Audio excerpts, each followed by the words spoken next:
మూలిగే నక్క మీద తాటికాయ పడ్డట్టు ఈ మాట మీరు విన్నారండి? ఈ లోకోక్తి మూలిగే నక్క మీద తాటికాయ పడ్డదట. పవన్ కళ్యాణ్ గారి విషయంలో కూడా అదే జరుగుతుందేమో. ఎందుకని అంటున్నానంటే, లేదా కావాలని ఏమన్నా పవన్ కళ్యాణ్ గారిని తొక్కేయాలనో, లేకపోతే పవన్ కళ్యాణ్ గారిని అలా కంట్రోల్లో ఉంచాలనో, లేకపోతే ఏంటిది కొత్త రాజకీయం అయితే ఇది కాదుగా. మూలిగే నక్క మీద తాటికాయ పడ్డట్టు అని ఎందుకన్నానంటే, ఏదైతే ఈ మధ్య కాలంలో మంత్రుల పనితీరు, అదే శాఖల పనితీరు మీద ర్యాంకులు ఇచ్చారో కూటమి ప్రభుత్వంలో, ఆ ర్యాంకుల్లో పవన్ కళ్యాణ్ గారు బాగా వెనకబడ్డారు, అందరికంటే ఆఖరణ ఉన్నారు. కాబట్టి అసలే ఓ పక్కన పుంఖానుగా వీడియోలు వస్తున్నాయి పవన్ కళ్యాణ్ గారి మీద. ఎందుకని? విజయ్ గారు ఆల్రెడీ సీఎం అయిపోయాడు, మీరు ఎప్పుడు సీఎం అవుతారు కదా. ఇలాంటి టైంలో ఈ ర్యాంకులు బయటపడటం వల్ల, ఈ ర్యాంకులు రావడం వల్ల, అదిగో పవన్ కళ్యాణ్ గారు శాఖ ఏదైతే ఉందో, ఆయన పనితీరు ఏదైతే ఉందో బాగా వెనకబడి ఉంది, ఇంచుమించుగా 67 పాయింట్లతోటి చివరి స్థానంలో ఉందంటే దాని అర్థం ఏంటి?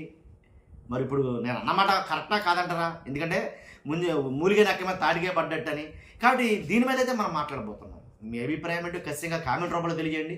ఫస్ట్ అయితే లైక్ చేయండి, కొత్తగా మన ఛానల్ చూస్తే పక్కాగా సబ్స్క్రైబ్ చేయండి, ఎందుకంటే రాష్ట్రం మొత్తం తెలియాల్సిన వీడియో కదా, లైక్ చేయండి. కాబట్టి పనితీరు ర్యాంకుల్లో వెనకబడ్డ పవన్ కళ్యాణ్ గారు, అంతేకాదు 67 పాయింట్లతోటి చివరి స్థానంలో పవన్ కళ్యాణ్ గారి శాఖల వారీగా ర్యాంకుల్లో 67 పాయింట్లతోటి చివరి స్థానంలో ఉన్నారు. కాబట్టి అంటే వాస్తవంగా ఈ టైంలో ఇది కరెక్ట్ కాదేమో అని నాకు అనిపించింది నిజంగా. కాబట్టి ఆల్రెడీ జనసేనలో ఒక నిశ్శబ్ద వాతావరణం అయితే ఉంది. అది ఆల్రెడీ బ్లోఅవుట్ కాకముందే పవన్ కళ్యాణ్ గారు తగిన నిర్ణయాలు తీసుకుంటే మంచిదేమో నాకు అనిపించింది. ఎందుకంటే చాలామంది జన సైనికులు కావచ్చు, వాళ్ళ కార్యకర్తలు కావచ్చు, వాళ్ళ నాయకులు కావచ్చు, బరస్ట్ అవుతున్నారు. కొన్ని వీడియోల రూపంలో బరస్ట్ అవుతున్నారు. ఏమని? ఆల్రెడీ నిన్న మనం ఒక వీడియో చేసాం, పవన్ కళ్యాణ్ గారి ఒక జనసేన నాయకుడు మాట్లాడిన మాటలు మనం నిన్న వీడియో పెట్టాం.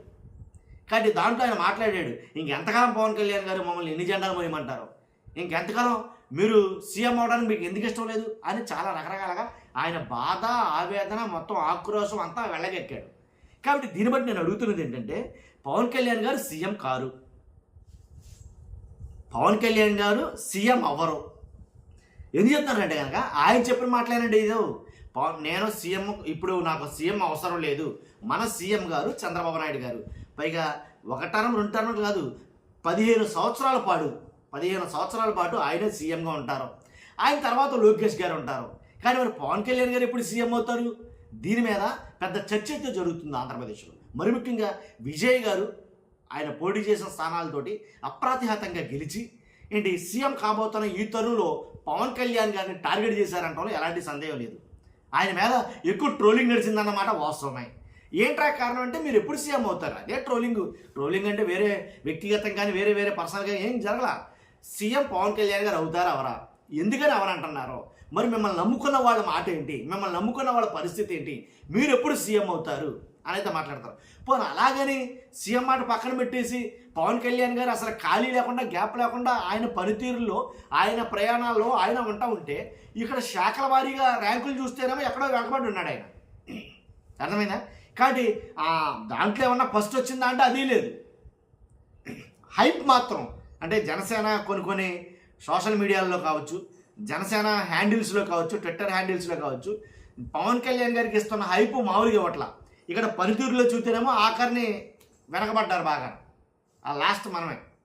కాబట్టి ఏం జరుగుతుంది ఆంధ్రప్రదేశ్లో పవన్ కళ్యాణ్ గారి గురించి ఏం జరుగుతుంది? మొత్తం డిస్కషన్ అంతా పవన్ కళ్యాణ్ గారి మీద జరుగుతుంది ఈ 10 రోజులు బట్టిపడం. కాబట్టి ఖచ్చితంగా అందుకనే నేను అన్నాను ఫస్ట్లో స్టార్టింగ్లో, మూలిగే నక్క మీద తాటికే పడ్డట్టు పవన్ కళ్యాణ్ గారి మీద ఈ ర్యాంకుల పరిస్థితి ఒకటి వచ్చి పడింది నిజంగా. కాబట్టి ఏదేమైనప్పటికీ ఆయన ఈ శాఖల వారీగా చూపించిన ర్యాంకుల్లో అంత మరీ దారుణంగా వెనకబడ్డారంటే ఆశ్చర్యం అనిపించింది. ఎందుకంటే ఎప్పుడు చూసినా వాళ్ళ అట్లలో చూస్తూ ఉంటే కనుక బీభత్సమైన పోస్టులు, పవన్ కళ్యాణ్ గారు వచ్చేసారు, ఇచ్చేసారు, అక్కడికి వెళ్ళారు, ఇక్కడికి వెళ్ళారు అని ఎప్పుడు నిత్యం ఖాళీ లేకుండా ఉండే ఆయన ఇంత వెనకబడ్డానికి గల కారణం ఏంటి? ఐ థింక్ నాకు తెలిసి ఇంకొక మాట చెప్పాలి నేను. ఎందుకంటే ఎక్కువ శాఖలు ఉండడం వల్ల సమన్వయ లోపం ఏమైనా వస్తుందా అంటే, ఆయన కిందే చాలా శాఖలు అయితే పెట్టుకున్నారు, దానివల్ల సమన్వయ లోపం వస్తుందా, లేదా రాజకీయంగా ఏమైనా ఉందా అని అంటే ఖచ్చితంగా మీరే చెప్పాలి ఆ విషయాలన్నీ కూడా. ఆ అభిప్రాయం మీకే వదిలిపెడుతున్నాను. ఫస్ట్ వీడియోని లైక్ చేయండి, కొత్తగా మన ఛానల్ పక్కగా సబ్స్క్రైబ్ చేయండి. Thank you very much.